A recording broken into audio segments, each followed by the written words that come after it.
There's something tremendously powerful about turning pain to progress. And in this special episode, we have a conversation with founder of Beijing Fusion, Miss Celia Collymore. She's used her sickness to turn her story into success. This is One on One. I'm Mishran Robinson.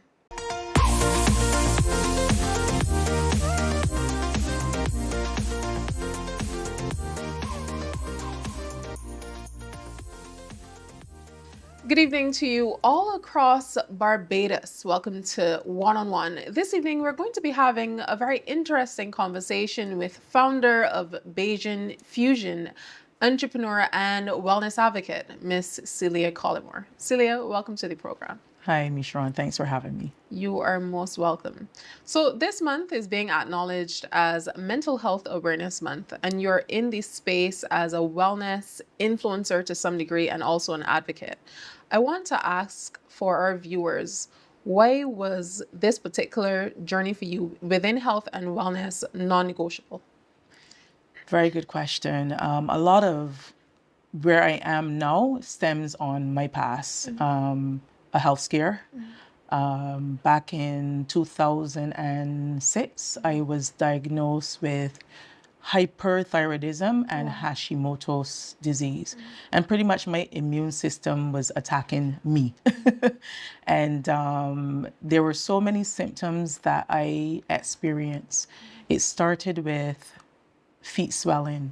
And at that point, my basketball career was over. I was working in corporate and I wasn't exercising the way that I used to as an athlete.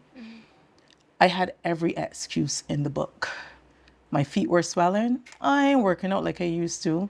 So you know what I did? I went and I bought wide width shoes. Yeah, that's where it started.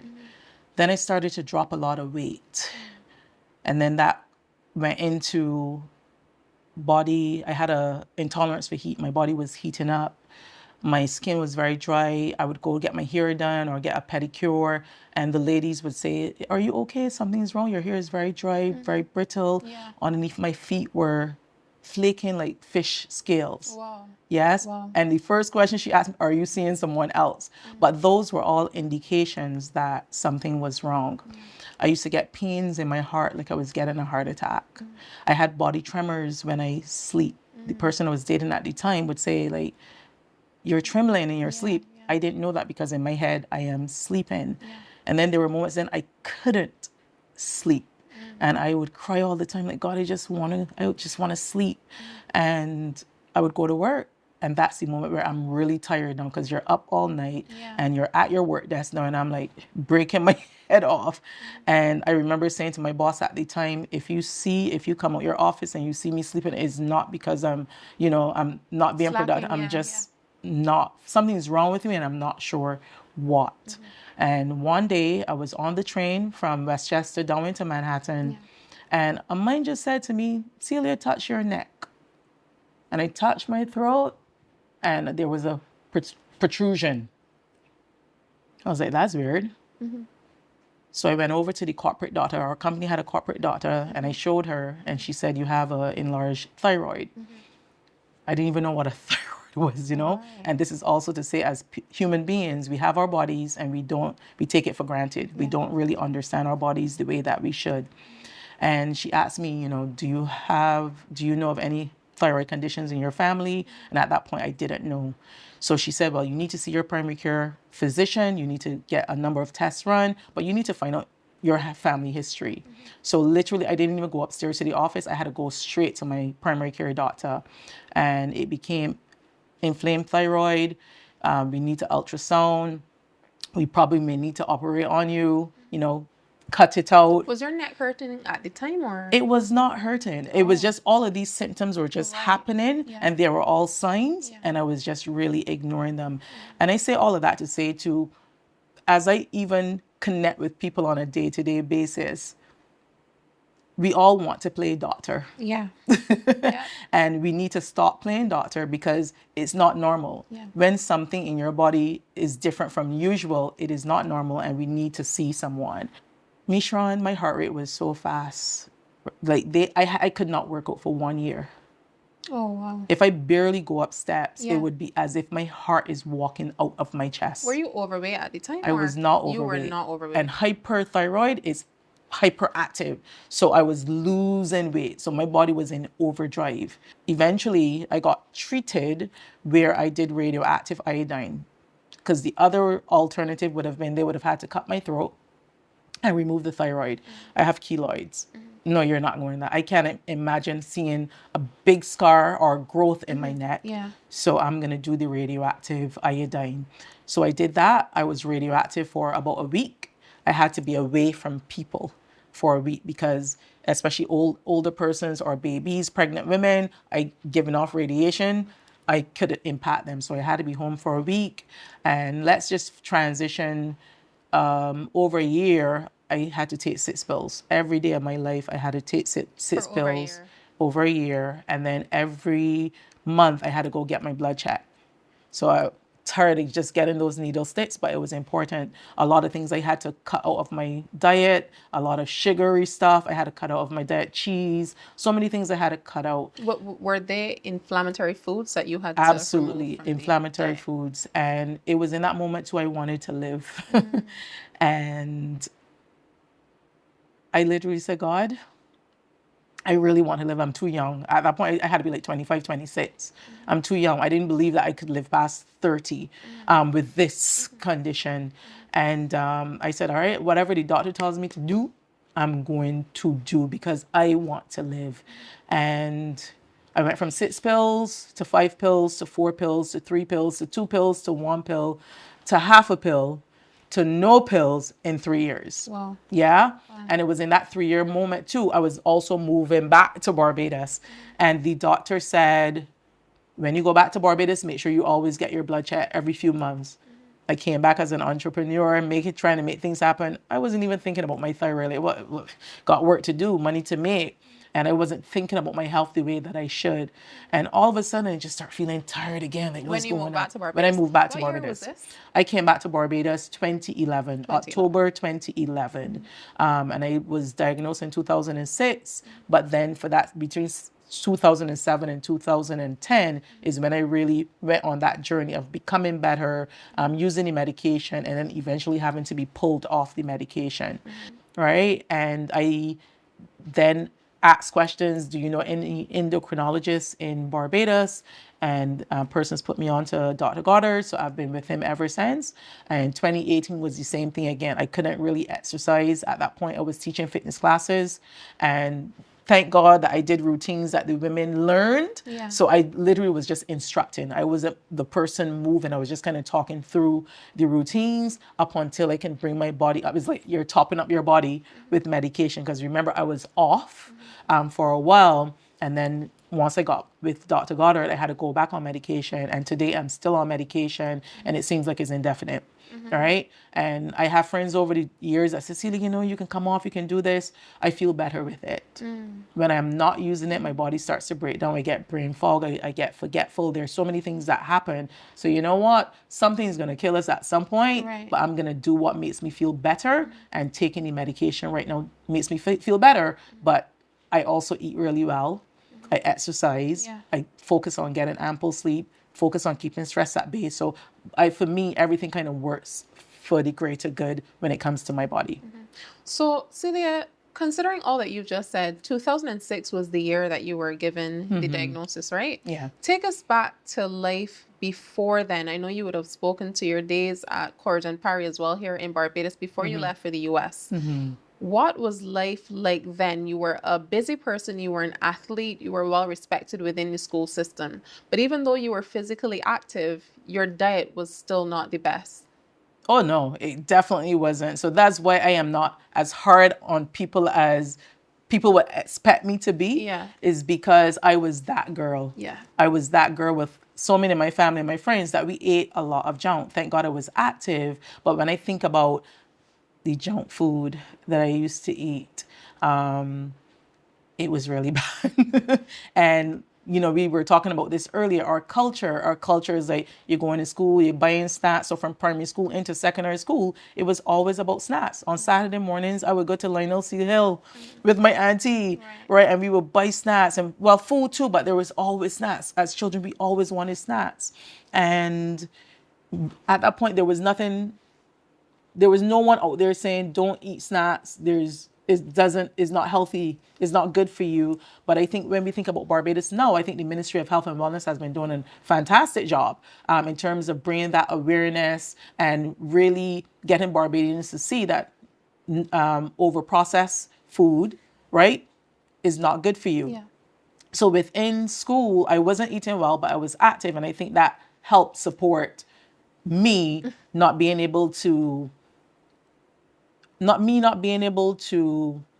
come up with any health conditions or anything like that. But I believe that a lot of what you do in your past impacts you in your future. Yeah, and it may be that absolutely. my body I was setting myself up in the future with hyperthyroidism, not knowing that eating bad, not taking care of your health, your nutrition could impact you in your future. So I always say to people, you are not planning for just now, you're planning for your future. So what you eat now makes a difference, and you want to be mindful of what you consume. You said earlier something interesting, the fact that your mother commented on not necessarily your physical size, but the size of your knees. Is that healthy advice when we comment on people's weight? Tell us about that and what space that put you in? Absolutely not. When I was a teenager, I used to wear a lot of shorts. Yeah. And I remember one day my mom saying to me, your knees, you have some big knees, and your knees like cow knees. And when women have big knees, they're going to be fat. And I was like, what? And I took that to heart. How old were you at the time? I had to be 14, 15. So Yeah, teenager that at the time. age group, that age range. Where you're young and impressionable and Absolutely. So I took my mom's word for it. So I don't want to be fat. So I started to do things not to be fat. All right. And I wasn't fat. And my sister at the time, she used to take some saccharine tablets to help to reduce your appetite. So what I start doing, I start taking those as well. And I used to play netball for the CP. And I used to wear a girdle. So you usually would wear panty shorts. I would wear girdles just to kind of keep my stomach in. Nothing is wrong with my body, but we just doing what we need to do just to make sure that we're not fat. And let's transition years later. I moved back to Barbados. My mom was still alive at the time. And I remember just having a heart to heart with my mom. I said, Mom, and at that point, you're a woman now, so you can have the conversation, because when you look back at your life, you look back at the things that people would have said that impacted you and took you on a trajectory that wasn't healthy. And I remember just saying to Mom, I really didn't appreciate what you said to me. Like, that really offset me for a long time, to a point where people will comment like, Celia, are you still so crazy about your weight? Right? So they remembered you. They remembered how I was. If I barely eat little sugar, I want to run around the trap.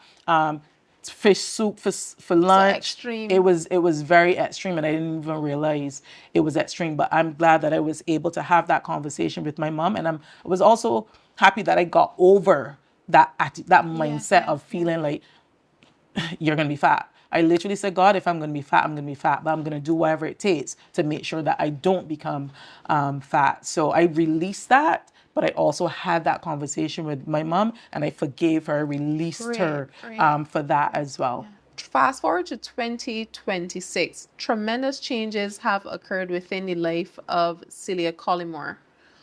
When did you realize that, what you were going through is what you knew back then, and the changes that you needed to make to bring you to where you are today? They would normally say, for me, I would always say my sickness became my success, right? So going through what I was going through with my health and to this point has really put me in a headspace that even though you may have a health condition, even though you may have made bad decisions, as long as you're living, you have the opportunity to make better decisions. And that's where I'm at right now, just making better decisions with my health and my wellness. There was a moment where I almost died, and because I said to you, I want to live. I am doing all that I can. At some point, we will die, but it comes down to quality of life. Yeah. So for me, I am focusing on my quality of life and those who are connected with me, as long as they're open to my feedback. And again, before I wanted to convert people, I'm not in that headspace anymore, Right. telling people what to do and how to do. I value people coming to me, asking for feedback or asking for my opinion, and me being able to share with them truthfully. But I don't go deep unless I really find out from persons, where are you now? Yeah. Where are you? Where do you want to be? Why do you want this? Right? So that then people start to think, because I don't think we think and we reflect as much as we should. Yeah. So for me, it's the journey that I go on for myself. I like to put people through that as well. Don't make a decision just because you want to make a decision. What is that root problem? What's that cause? Tony Robbins said, people will change when they have a strong enough reason. Right? And me almost dying back then, right, was that strong enough reason of me wanting to live. So people would give me a hard time as well. Oh, Celia, she always into this, always into that. But I'm not living my life for you. I'm living my life for me. And you had a strong reason. I had a strong reason. So me cutting out alcohol, haven't had alcohol in the last 3 years, right? And I have people who will hold me accountable, and I say things out loud because I want people to hold me accountable, right? And I love beige and brown mints, right? And I would, from growing up going to church, you hear any noise in church, everybody eating brown mints, right? That's just a thing. And I remember one day I bought a pack of brown mints. I ate like 6. I sucked 6 of them straight. Wow. And a mint is about a teaspoon of sugar too. A lot. Yeah. And I was like, yes, Celia, this brown mint thing have to stop. And I know within myself, I like sugar. Yeah. And my mom's death really said to me, you need to starve your flesh. It was through my mom's sickness and through my mom's suffering that I said, Celia, you need to start starving your flesh, because at the end of the day, when you are supposedly healthy and you're in shape, you never think about things. You just eat whatever you want because everything seems to be okay, but everything isn't okay because your body can be impacted later. Yeah. So I said, you know what, I'm planning for my future. I need to start starving my flesh. I need to start releasing things that honestly don't serve me, serve us. I need to understand the power of my purse. If I buy this, how does this add to? How does this help me? So I will never put anything on you that I am not willing to do. Mm-hmm. Impressive, Celia. At this time, we're going to pause for a short commercial break. But considering your story and utilizing your pain and turning that into progress and into power as well, we're going to look at the business of wellness and your work with Bayesian Fusion as well. All right. We're going to pause for a short commercial break, but we'll be right back with founder and lead director of Bayesian Fusion and wellness advocate and influencer as well, Miss Celia Collymore. I'm sure you would want to stay with us. Hi everyone, I'm Dr. Danielle Reed Melillo and I'm a general physician. Today we're going to have a casual talk about herpes simplex virus. Herpes simplex virus is a viral infection that has 2 subtypes, type 1 and type 2. These are treatable but not curable. Type 1 usually causes lesions around the nose and mouth, and type 2 usually causes lesions below the waist. These lesions can be itchy and painful and can be singular or in clusters. It is spread by skin-to-skin contact with active lesions which may be out of the scope of a condom.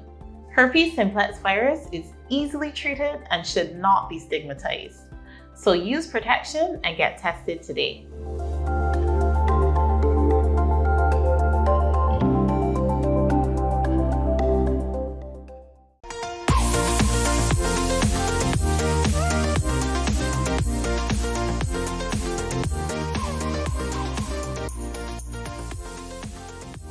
Welcome back to this edition of One-on-One. We're having a conversation with Wellness Catalyst and Senior Project Officer with Bayesian Fusion, Miss Celia Collymore.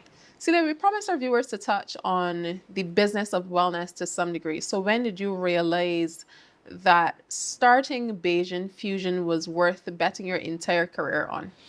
So let's go back to when I lived in New York and how Beijing Fusion came to being. I was finishing up my final year working at a financial services company in the US.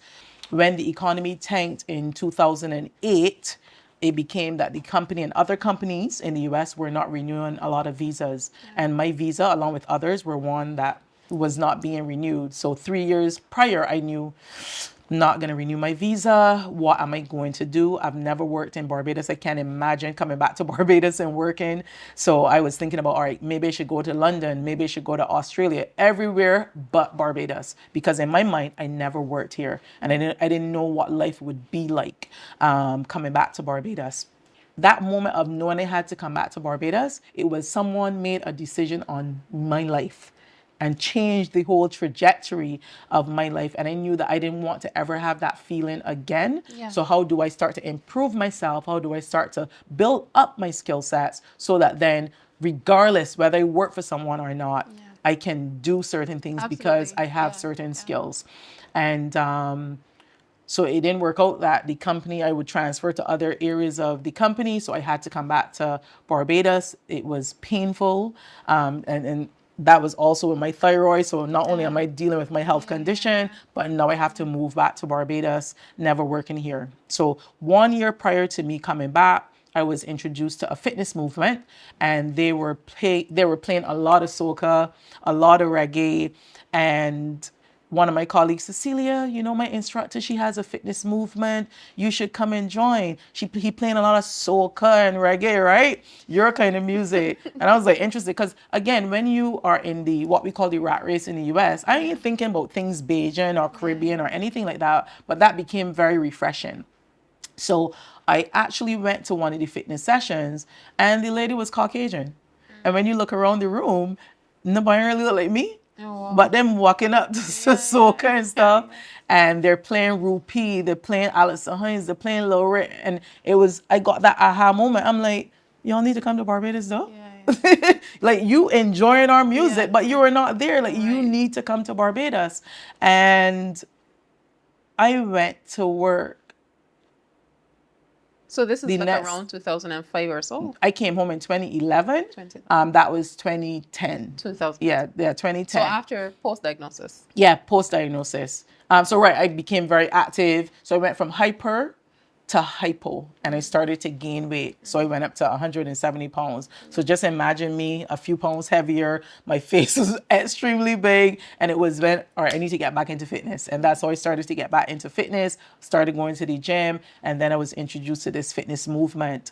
And so I remember saying to her, I would love to bring you to Barbados. Remind you, I never worked here, so I don't know what promises I'm making her, but because I love projects, I love to come up with ideas and just kind of build things and execute. And she was like, oh my God, that would be a dream come true. I would love to go to Barbados. And she said, let's meet up and let's talk about it. So we met up, we talked about it. She had her concerns. And I said, look, I can't tell you what's going to happen, but I know when I go back, I'm going to do my best to make this happen. And I went to work that Monday. I couldn't even think about work. This idea now is in my head. And I literally said, I am Bajan. I am fusing cultures, Bajan fusion. Oh, wow. And that's how the idea came about. And I literally just started to, what if I brought them back, what would they do? And I literally just kind of started to document and visualize the idea of coming back home to Barbados and making this thing happen. So then by October of 2011, I'm back in Barbados. And prior to that, I would go on. At that point, people were using Twitter. A lot of people were using Twitter in Barbados. So I was connecting with people on Twitter, telling them I'm coming back home. And I heard at that point, the Barbados Entrepreneurship Foundation, they had a 2-day forum. I said, all right, that's how I'm gonna start to connect with people, because I love to network.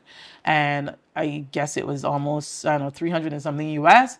I got US money. What do you mean I paid for that? I came, right? So I went, came in my business suit, connected with people, just shared the idea. I have this concept. What do you think? Can you position me? Can you connect me with you? Because again, I didn't know anyone in business, but I felt like that forum would help me connect with people in business. Of course. And I was able to just connect with companies. Again, nobody know me, so nobody taking me seriously, right? And like, who's this Celia Collymore? Was this Beijing Fusion thing? Was this thing that she's doing? But I believe that it could happen, because think about it. you're bringing people to the island and you're saying to them, this, we can make Barbados a health and wellness hub. Like now that you're seeing all of this big hype about it, that was my mindset back in Back then, 2011, yeah. 2012. My network is what started to work for me. My friends, my family, just saying to them, I have this idea. If you know anyone that can support, and a lot of micro businesses. And that's why I am big into entrepreneurship and what I do and supporting micro or giving voice to micros, because we are the lifeblood. As much as people don't believe that, we do a lot and we give a lot, even though sometimes we are one man shop, two man shop people, right? I learned a lot during that process in terms of events, doing business in Barbados. But that is really how Bajan Fusion broke ground. It has been, when I look back, it was a really tough journey, but that resilience of an athlete, not giving up, believing in who you are. And I saw it like a practice. Just practice, practice, practice up until things get better. Well, so this is 2010, 2011, so maybe So 2011, I came home and we executed it June of 2012. June of 2012, so maybe 17, 18 years ago, and you've been growing from strength. So this year we're going to be 14 years. 14 years. Yeah, this year we're going to be 14 years. You ever imagined how things have Absolutely turned out? not. I was supposed to come back home and work in HR. Right. I worked in HR in the US, so naturally it was come home, work in HR, and Bajan Fusion at that point was just a project. Every year, just bring people to Barbados for crop over. That's really what it was. Bring them home for crop over, but get them to do fitness and get them to experience Barbados. But then something changed. Yeah. So after that first experience, the business side of not just wellness, but just doing business in Barbados, you see that word called integrity? A lot of people say a lot of things, but they don't ever, a lot of them don't follow through. So when you think about sponsorship and support, there were persons who said, we're going to support you on this and you're going to get that, knowing what benefits they were going to get. Have you seen any of our videos? Yeah. We were in Barbados back in 2012 and we have we have photos to prove, but we don't have the video content up. So we had a person who said they're going to do the videos for us. Nothing. And this is for your website, for your... This is just for Bajan Fusion. This in would terms help of us. documenting Yes, the process. documenting. Content. This would help us with the content and be able to push for another year where we could bring people back into Barbados, but get more support from other sponsors in Barbados because it's documented. We've done it, right? And we didn't have that. So for me, this journey of building business in Barbados, a lot of it for me, integrity is core. Not only communication, but clarity. Right? You see, when people talk about collaborating, for me, collaboration is half and half. You say you're going to do what you do it. I say I'm going to do what I do it. It shouldn't be that I'm doing all the work and you're not, right? And so for me, when I think about business now, I make a lot of decisions where I will do a lot of things on my own until I can find people who have the same type of integrity you can trust, and they're willing to put in the work like I am putting in the work. So there are a lot of things that I do turn down. There are a lot of things that I will say no to because it isn't aligned, not just with the brand, but who I am as a person as I continue to grow in business. Would you say your intuition is that guiding meter that you trust most of the time? Absolutely. Intuition, but experience as well.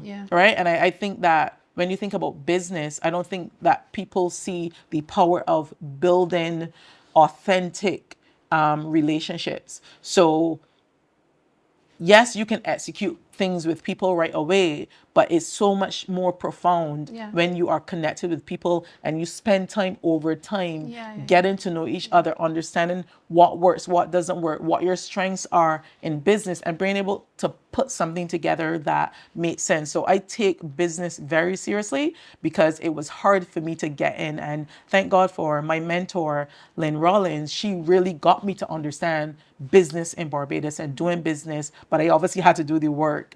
And I'm actually now in the process of writing my own book around my journey of doing business in Barbados, but I am also intermingling it with wellness as well for entrepreneurs. So it's been a journey. There's lots to share, but I am glad how things went because now I make decisions based on my past experiences. Yeah, if that diagnosis didn't happen in 2006, the trajectory of the life of Celia Collymore would have been way different. Very different. Maybe, you know, that element of finding purpose might not have been wrapped up into what you thought was a loss, which is really and truly is purpose aligned and one giant win.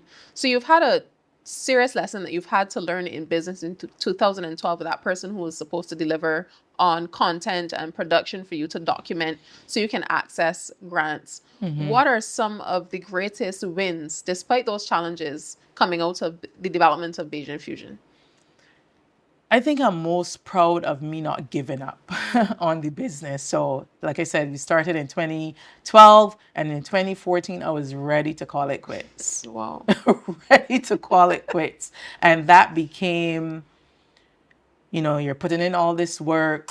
You came back with money, but the money running out because you're literally just reinvesting in myself and in the business. And it was like, all right, well, I guess I need to start going and work for someone now. Yeah. And my mentor was like, all right, if you think that's where you are and where you need to be, I support you. And I sent out my CV again, got interviews, actually got a job. And as much as I wanted that job, I did not want that job because I knew, it's 2 years, you put in 2 years of hard work, making this happen. You're just going to give up on that. And I remember that night I cried. And my mentor is like, think about it. When you get up in the morning, whatever decision you make is well, right? And I kind of just weighed the pros and cons. You have an opportunity to work for a company and be a leader in the company, to travel throughout the region. Like, who wants to give that? Who would give that up? And the security of it too. Right? Who would give up that security when you're saying that you need the money anyway, right? And I weighed the pros and cons that night. Woke up in the morning and I was like, I can't work for nobody. I have to see Beijing Fusion through. And I called my mentor and I'm like, I can't do it. She was like, you sure?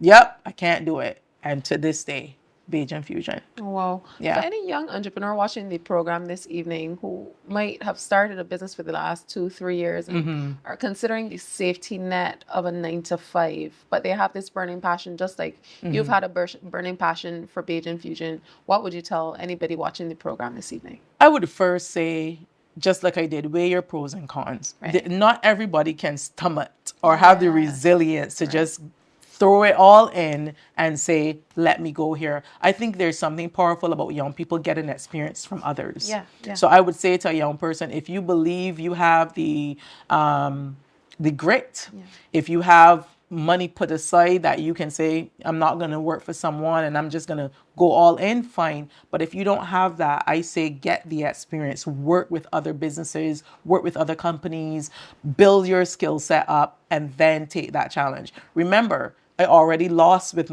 being ill, right? Somebody already said, we don't want you in our country. You have to move back to Barbados. I'm betting on me. Like, what do I have to lose now? So because I had those instances of disappointment, I cannot do that for anybody else anymore. I need to do this for me. And I would always say, whatever the consequences of my decisions, I am willing to take it. And whatever comes, whether it is what people call loss of money, but for me, it hasn't been loss of money. It has been investment of my time, my energy, my money, my resources into my business. So for me, I don't feel like I've lost anything. I've gained so much going on the journey. And it has been very spiritual as well. It's very lonely on this journey because a lot of people don't see what you see. And it's really not up to them to see. When you have a vision for yourself, you go after it. And know that with going after it, there's going to be ups and downs. But I'm willing to take it. I'm willing to take it because I believe in myself. I believe in my skill sets. I believe in the other skills that I'm going to gain. And when you have that 1 or 2 or 3 people in your corner who love you, who trust you and support you, that's all I need. Yeah. That's all I need. What do you say to some people out there who are concerned about Barbados not having a lack of opportunity? For some, it might not be the place of opportunity, but the place for catalyzing and creating opportunities. I don't think we have a lot of opportunities. Right. I think it's positioning. Yeah. I think having access. So let's use me as an example. I remember coming back to Barbados and they had like different workshops and sessions in Barbados around entrepreneurship. All right, I'm going to go there. I'm going to do that. So I was always curious and I always wanted to learn. So you have to be curious. You have to seek things out. You have to know what's going on in the marketplace to be able to get access to it. So I would have incorporated a business called Artistic Flavor Inc. and Beijing Fusion was funneling through that. And then I was told, just being in that same workshop space, that at that point, the Ministry of Commerce and Industry, Yeah. they were giving away, they were offering grants. So if you bought certain things or if you incorporated a business, you can get money back. How did I know that? Because I put myself in a space, and then as you connect with people, you share. So always saying to persons, you got to start networking. You got to get out of your house and go into spaces where you can connect with people. And for a lot of people, it's uncomfortable. I ain't know nobody. I shy. Yeah, but this is where the rubber meets the road. Yeah. Yes, I would have learned a very long time ago. Your network is your net worth. Yeah. Right? And the more you connect with people, people see you doing the work, people see you in action, you also add in value as well. You'll be surprised how the difference it can make. And I can say at going into year 14 now, my network has been my net worth, especially coming out of COVID, when the brand transitioned from just doing the fitness and the soft adventure to doing more corporate work from a team building and lifestyle workshop and now strategy perspective. So the importance of having social capital, now you mentioned network. Yes. And social capital leading to financial capital. Oftentimes we would hear young people saying, I don't have the time to volunteer or to lend my services here for free, but it leads to social capital, which in turn can help with revenue generation as well. Absolutely. Me, Sean, I have not, like for my events, I would connect with companies, but when you think about the corporate work that I do, I don't call to say, here's Beijing Fusion, here's what we do. Yeah. People are referring my business. Wow. There are people who experience my business that will tell people, right? You'd be surprised how people will speak on your behalf and you're not in the room. These are things that I've experienced as someone who has been consistent in the marketplace, who has been doing the work, but building meaningful relationships with people. Celia, we're going to pause for another short commercial break, but when we come back, considering all that you've said, we're going to gel it together with where you are now within the non-communicable disease advocacy space and the future and legacy of Beijing Fusion as well. We'll be right back with more of this one-on-one with wellness catalyst and founder of Beijing Fusion, Miss Celia Collymore. Please stay with us. Cool. Hi, I am Corey Springer. I am the founder and chairman of the board of directors of the HURT Initiative, Barbados registered charity 1419. We were established in February of 2019, but we started operations 6 years prior. And our mission statement is to reach underprivileged families, bridging the gap between those who have not, especially at times of year when we as a community tend not to think about people who do not have. We like to emphasize healthy groceries. So one thing we do is provide 1 to 2 weeks of healthy groceries to impoverished families. If you're looking for us, you can find us on social media, IG in particular, at Help Us Reach Them. Bless.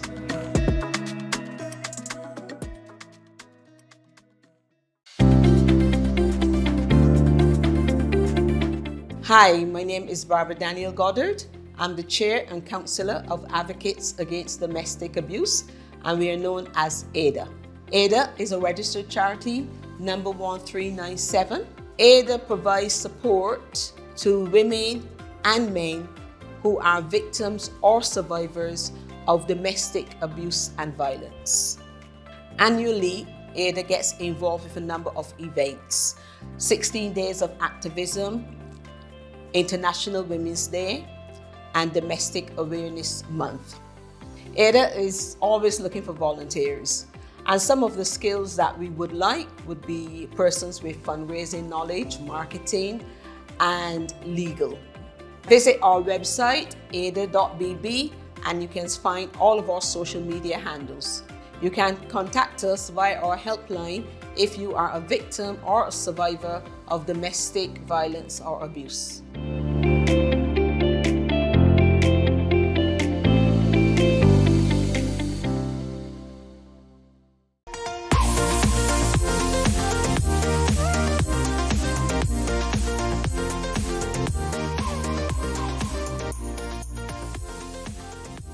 so happy that you stayed with us. Welcome back to this edition of One on One with founder of Bayesian Fusion and Wellness Catalyst, Miss Celia Collymore. Celia, we promised our viewers to touch on your work within the non-communicable disease advocacy space. Why is this so critical for you, considering your story of having a diagnosis in 2006 up until this point of national advocacy? Very good question. And beyond my health condition, me being a fitness instructor from 2016, so the Ministry of Health at that point, now it's Ministry of Health and Wellness, they had the National Task Force on Physical Activity, and I became a member. And at that point, because of the NCDs back then, they wanted to create programming in communities. So myself and a number of persons, we went through training and we became fitness instructors. So at that point, I lived in St. Lucie, so I could do fitness in St. Lucie. And then wherever you lived, the ministry would want you to do fitness, and the rate was $5. So it's like we wanted people to come out and exercise. And I remember when we all put together our posters, we launched on World Health Day. And it was very exciting to be part of a team where we're now trying to help create change in Barbados. For me, the Ministry of Health and Wellness has always been a resource. They've always been putting information out there. It's really now for people to make use of and apply that information to their lives. So we did that. I was able to launch fitness in the North, and listen to me, the amount of women that were coming into the space. So between 2016 and 2020, prior to COVID, I had over 600 women that came into that space on a weekly basis. And that's when it really hit home for me. A lot of people want to get moving, but they got to get past their mindsets. They got to get past some of their behaviors as well. And I felt like this was a calling where I get to support women. I get to support families. The more you take care of and you add value to women, they add value to their families. So for me, it became a personal mission. And one of the moments I am most proud of is one of my ladies who's still with me. She was a double mastectomy breast cancer survivor, and she came into the space at 324 pounds. 324 pounds, and she would be at the back of the class, but she was consistent. She came every single week. And I remember I always like to have conversation with my women. Like, I don't just want you to be in the space. Why are you here? What are your challenges? How can I help? How can we help? And it became a real community. And within a year, she lost 70 pounds. And of her just being consistent. And that's when, for me, a man will change if he has that strong enough reason. She had a lot of pain. And the moment she started to move and start to work out and be consistent, all of that pain went away. Her skin started to change. Her skin was very dark. And by the time she started to install better habits, you saw the change. And over the years now, it is beyond just what she looks like, but it's how she feels. It is what she thinks, how she communicates, right? So for me, that is what I want. That's where I want to see people. You may start off being unsure. You may not know what to do, whether it's with Bayesian Fusion or with a gym or a personal trainer. You want that you can go from strength to strength. Knowledge is power, but it's most powerful when it's applied. So when you gain this information, how do you start to install it in your life and start to make those practical choices every single day to improve your health and wellness? So for me, the NCD challenge in Barbados, it can work, but we need to have programs in place similar to the Get Women Moving. That's how it started, Get Women Moving. And you would hear, why is there no Get Men Moving? But at that point, it was 6 out of 10 women were physically unfit. So it's like, all right, we need to target the women. And that's how that started. And that has been one of the things I advocate all the time. Women's wellness, but also familial wellness as well. We want our families to be healthy, and we know it starts at home, and we know it starts with the women. Over 600 women. We're at that precipice in Barbados where we are facing a national NCD crisis. 1 in 3 children living with childhood obesity. And then we hear the statistics all the time. So the will should be there for a number of young people, similar to the young lady who lost the 70 over 70 pounds, right? Where Yeah. are we at this point where we should have a will strong enough to change? And we're seeing incremental changes, but how can we really get there nationally on a domestic level for people to make those changes in their lives? So I believe we are there. Like if you watch the news, you go online, you see the Ministry of Health We're and there. Wellness, We're you're there. seeing the We're Heart there. and Stroke Foundation, you're seeing the Diabetes Foundation, you're seeing so many organizations along with the Ministry of Health and Wellness really driving this home, For the right? first time in a In a number long, of correct. years. So it's there. The programming is coming. Now I see the Ministry of Health and Wellness have like community pop-ups. Yeah. It's now for people to show up. Right. Right? It's now for people to take charge of their lives, to take ownership, take responsibility for their lives. Was he saying in Barbados that you could take a cow to water, but you can't make it drink, yeah. right? So you have to have that strong enough reason. Last week, we were doing the stairs in West Terrace, me and some of our ladies, and someone asked the other person, what made you decide to get into fitness? And when we thought she just wanted to get fit, she said her mom. How her mom is not what she wants to look like or be. You understand? You would think it was just about fitness for her, but it was, I don't like the condition that my mom is in, right? She's ailing. I don't want to be that. So I'm going to make fitness and wellness a priority. And she's been with me consistently for 3 years, and she started online. So how do we get Barbadians, or what will it take for Barbadians to say, it's time.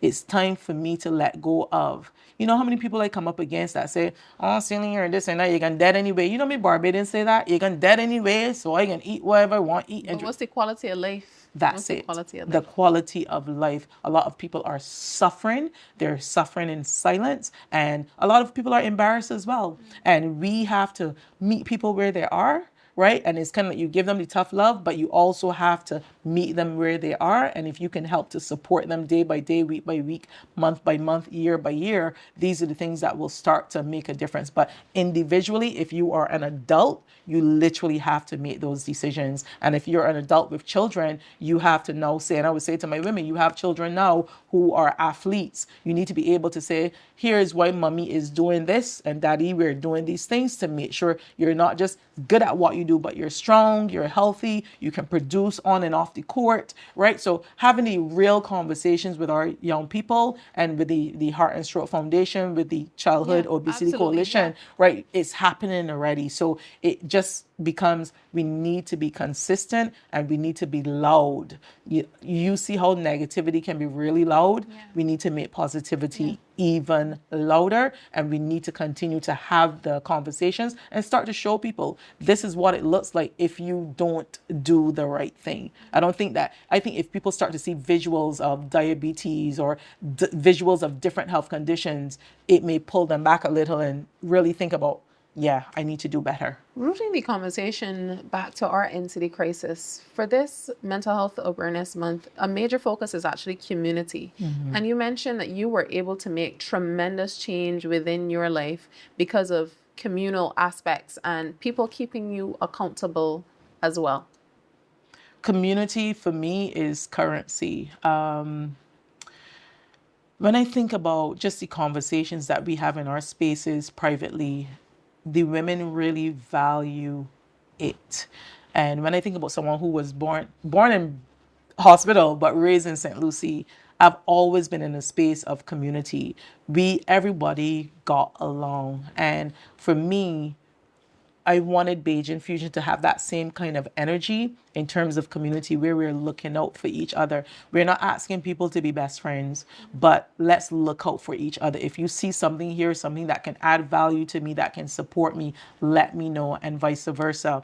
I remember when I was in the north, my ladies would bring fruits for me. They would do things for me. And I remember my cousin saying, wow, Celia, you're so much like your aunt.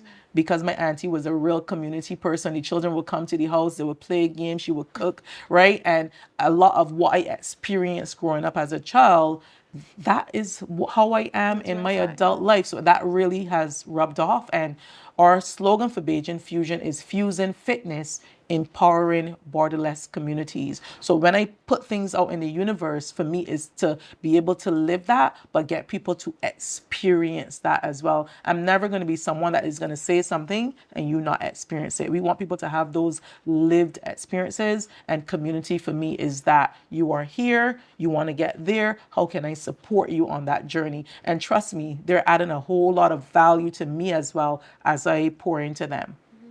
I want to know, how have you been feeling mentally since that shift physically, making those changes in terms of your diet, cutting out inflammatory foods? Well, you made mention of the importance of community. Having good mental health helps you too in terms of being a part of community, the mood that you're in, the shifts in mood, and being a better overall, important element within your community as well. Mindset matters, mental health matters. And I think being an athlete has really taught me not only the discipline, but the mental toughness. And if I have to show up for people, I have to be well, I have to be in a good state. So for me, getting up first thing in the morning, doing my prayers, reading my Bible, doing fitness, reading, writing, all of these things help to put me in a good space. But I think most importantly, me just being positive about life and me just being grateful to just be alive. These are the things that make a difference for me. Going outside, getting the fresh air, going for a walk, all of these things help to support my mental health. And attitude, I think attitude is really where it's at. So if you say this is who you are and this is who you want to be, you really have to start to install the habits and live it. Live that experience out. What are some of those major changes for any young person watching the program this evening, or even any woman within her 40s, 50s who may be watching on and feeling encouraged? What's the major encouragement you would have for them? The major challenge in terms of taking control of their health? That's it. Taking control of your health, really sitting down and having that heart to heart with yourself. Where am I now? How am I feeling? Where do I want to be? What will it take to get there? And most times, a lot of young people don't want that discomfort, right? They don't want to feel uncomfortable. And really, growth happens through the discomfort. So it's about how do you face it? How do you feel it? But how do you start to follow through on it as well? Because the other side is better, but you have to go through it. Regarding beige infusion, now you made mention of going through these processes. What do you want people to feel when they come into the space of a beige infusion session? Family, fun. So we're fusing all of these things where it is not only family and fun, but you're getting to learn. You're in a space where it is supportive, it's progressive, wanting you to be better as well. I always say to people, the brand is really about enhancing persons personally and professionally. So not only just about you, the person, but how is your career? How is that? How is that going for you? So even as I taught my women, it became, how's work? They would always use work as an excuse too. Oh God, work is so busy, I can't work out. So for me, the advocacy is not just wellness, but workplace wellness as well. So being able to say to people, you have to be willing to go deeper on your journey and start to discover more about yourself. And I find it's exciting for me, right? To learn more about myself, to see myself doing things that I didn't imagine that I could do. I've written some songs, I've written poems, and I've never really shared that side of me. But these are projects now that we're working on to show more of beige infusion and what has been churning on the back end. But now we're looking to do more and really push out the creative side of the brand as well, and the culture that beige infusion brings to Barbados. I had no idea that you had that creative. Well, I know for sure you're extremely creative, but I didn't know about the songwriting and the poetry and maximizing, other elements of wellness, being creative wellness also. For you, what legacy would you love to leave within the next 5 years? Where do you envision beige infusion, and what do you want people to remember Celia Collymore for? Celia Collymore and beige infusion, personal and professional brands that care, that really want the best for others. And I think it starts with just getting to know. The more you know about us, the more we know about you, the more value we can add to you on your journey. So I think a brand that cares and actually living out what caring actually looks like.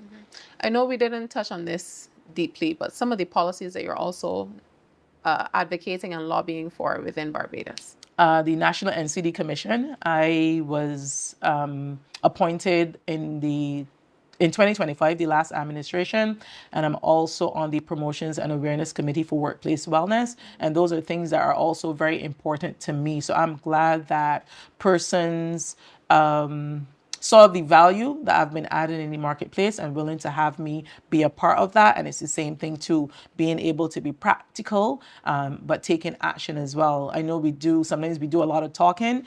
We now need to go beyond just the talking and really start to take action and execute in a way that we start to see real change in Barbados. Celia, we've come to the end of this special one-on-one, but I want to thank you immensely for joining us on set today. Thank you so much. You're Pleasure. most welcome. We've come to the end of this special one-on-one with Wellness Catalyst and founder of Bayesian Fusion, Miss Celia Collymore. On behalf of my producer, I'm Miss Sean Robinson. Until next time.